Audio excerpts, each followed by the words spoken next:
दादाजी किसान थे, अच्छी खासी जमीन, बहुत बड़ी तो नहीं कह सकते, लेकिन हमारी कच्ची बीघा जो होती है वो 80-90 बीघा जमीन थी। तो दादाजी भी खूब ज़्यादा मेहनती थे उस खेती के काम से।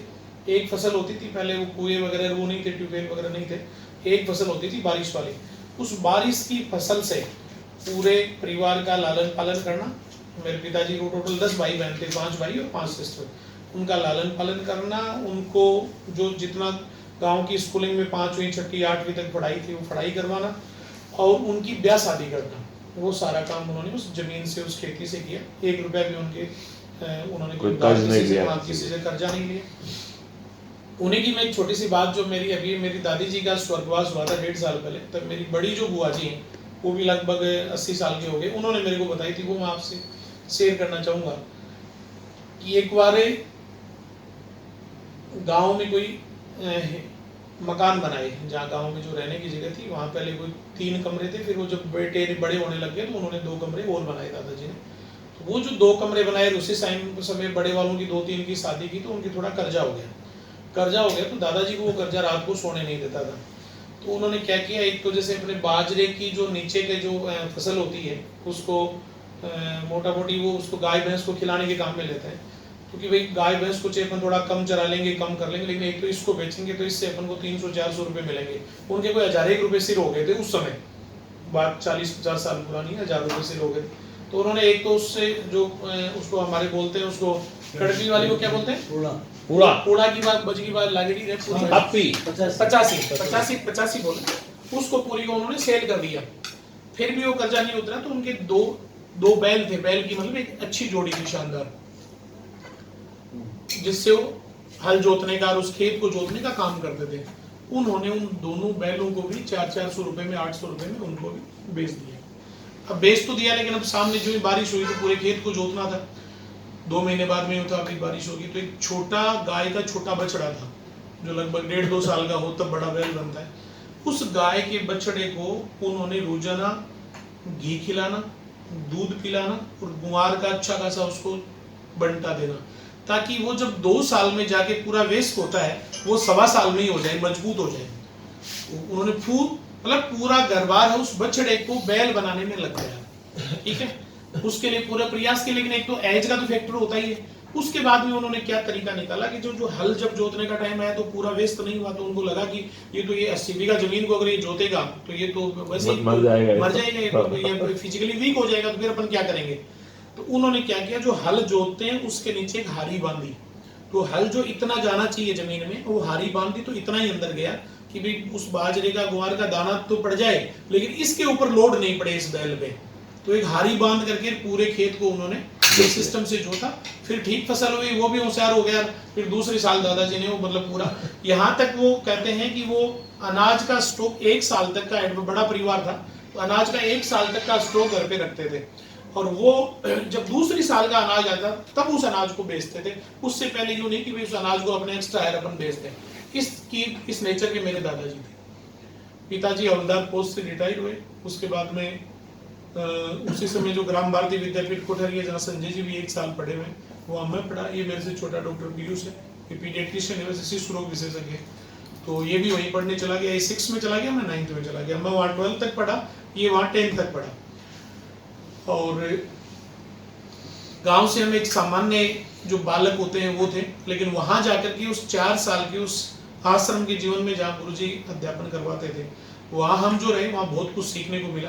वहाँ जो गुरुजनों का सानिध्य मान लो, या वहाँ का जो सिस्टम था उसमें जो व्यक्तित्व निर्माण जो हुआ, उसकी वजह से इस सिस्टम को चलाने में हमें बहुत अच्छी मदद मिल रही है। वहाँ से पीयूष ने 10th कर लिया, उसके बाद में क्योंकि वहाँ साइंस नहीं था तो इसको यहाँ आना पड़ा। इसने यहाँ करके अपनी तैयारी पढ़ाई शुरू की। मैंने वहाँ से 12th कर लिया, तो क्योंकि यहाँ की सीकर की गवर्नमेंट कॉलेज में एडमिशन ले लिया, तो मेरे पिताजी ने एडमिशन लेने के बाद में कि आपको पढ़ लिख करके जॉब ज्वाइन करनी है, तो उन्होंने रिटायरमेंट के जो पैसे थे 1,23,000 रुपए उनको मिले थे उस समय, जब हवलदार की पोस्ट से 90-91 में उन्होंने एक मकान खरीद लिया उस 1,23,000 रुपए से। वो मकान खरीद करके हमें पढ़ने के लिए दे दिया। तो मैं वहाँ फर्स्ट ईयर में कॉलेज में पढ़ने लग गया, और ये अपनी MBBS की तैयारी के लिए वहाँ आ गया। फिर ये उस समय तो स्कूलिंग में ही था, फिर इसने 11th-12th किया, फिर MBBS की तैयारी की। उस मकान में पढ़ते पढ़ते मेरी तो ग्रेजुएशन हो गई, और इसका MBBS में सिलेक्शन हो गया SMS मेडिकल कॉलेज के लिए। फिर मैंने अनायास ही हूँ, मेरे दिमाग में बार बार आता था कि यार अपन को कुछ करना चाहिए, कुछ खुद का करना चाहिए। उसी दौरान मेरा राजस्थान पुलिस SI में रिटर्न एग्जाम में सिलेक्शन हो गया था। और मैं क्योंकि NCC में C सर्टिफिकेट था, तो ये अपने आर्मी ऑफिसर का भी मैं देहरादून इंटरव्यू दे के आया था, लेकिन उन दोनों में मेरे को नाकामी मिली। मेरे दिमाग में था कि यार अपन एक स्कूल खोल लेते हैं। तो 97 में मैंने स्कूल, मेरी ग्रेजुएशन पूरी होने के साथ में मैंने स्कूल डाल लिया उसी मकान में, जो 3 कमरों का जो मकान था, जो पढ़ने के लिए रहने के लिए पिताजी ने खरीदा था।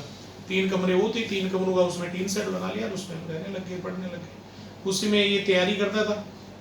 इसका सिलेक्शन हो गया तो ये जयपुर एसएमएस मिडिल कॉलेज में चला गया। और फिर 2-3-4 साल जो शुरुआती 97 से लेके 2002 तक मान लो, शुरू के 4-5 साल बहुत ज्यादा संघर्ष वाले थे। इतने ज्यादा संघर्ष वाले थे कि हर साल ये सोचते थे कि क्यों ना इस सिस्टम को अपन नेक्स्ट ईयर बंद कर दें। चल नहीं पा रहा था, चारों तरफ से रिश्तेदारों से पैसे उठा लिए और कर लिया, लेकिन फिर भी चल नहीं पा रहा था। फिर कुछ 1-2-4 लोग ऐसे मिले जो वास्तव में अपने सिस्टम को बहुत अच्छे से चला रहे थे। उन्होंने यार जब ये लोग चला सकते हैं, अपन पोस्ट ग्रेजुएट है, अपन ने MA कर रखा है, अपन एक अच्छे व्यक्तित्व के धनी है, अपन इंस्टीट्यूट को नहीं चला सकते। उसके हिसाब से फिर अपन इसमें क्या क्या नए अमेंडमेंट करने हैं वो हमने करने के प्रयास किए और रात दिन मेहनत करना शुरू कर दिया। और अचानक उसका जो रिजल्ट है वो भी आना शुरू हो गया, स्ट्रेंथ बढ़नी शुरू हो गई। 2004-05 में मेरे 3 बच्चे यहाँ मेरिट में भी आ गए, राजस्थान बोर्ड मेरिट में।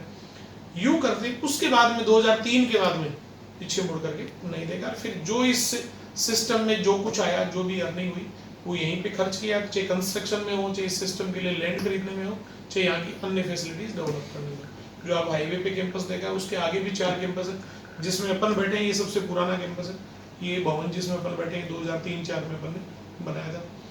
तो यूं कुल मिला करके बस वो यही मानो कि गुरुदेव की कृपा मानो, बालाजी की कृपा मानो। कभी किसी का 1 रुपया अपन ने कभी रखा नहीं।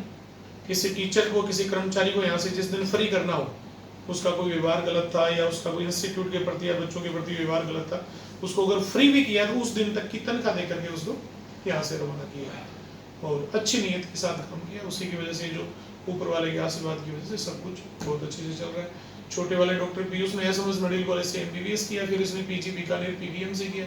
उसके बाद में यहाँ गवर्नमेंट हॉस्पिटल में ज्वाइनिंग भी कर ली। फिर मेरे को लगा कि ये स्कूल वाला सिस्टम ज़्यादा अपने उसको बढ़ाने के हिसाब से अपन अकेले चला नहीं पाएंगे। इससे कहा तो ये उसको छोड़ करके इस काम में ये भी लग गया। तो पूरा अकेडमिक वाला काम ये देख लेता है, बाकी के जो इंफ्रास्ट्रक्चर और व्यवस्थाओं से संबंधित काम है वो मैं देख लेता हूँ। बिफोर लास्ट ईयर कोविड से पहले टोटल पूरे सिस्टम में लगभग 17,000 स्टूडेंट्स स्कूल में, कोचिंग में, कॉलेज में, डिफेंस अकेडमी में, जी सब मिलाकर ये 17,000 बच्चे यहाँ पढ़ा करते थे। अभी कोविड के बाद में स्कूल रीओपन हुए 2 दिन पहले, तो देखते हैं आने वाले 10-15 दिन बाद में क्या तस्वीर रहती है।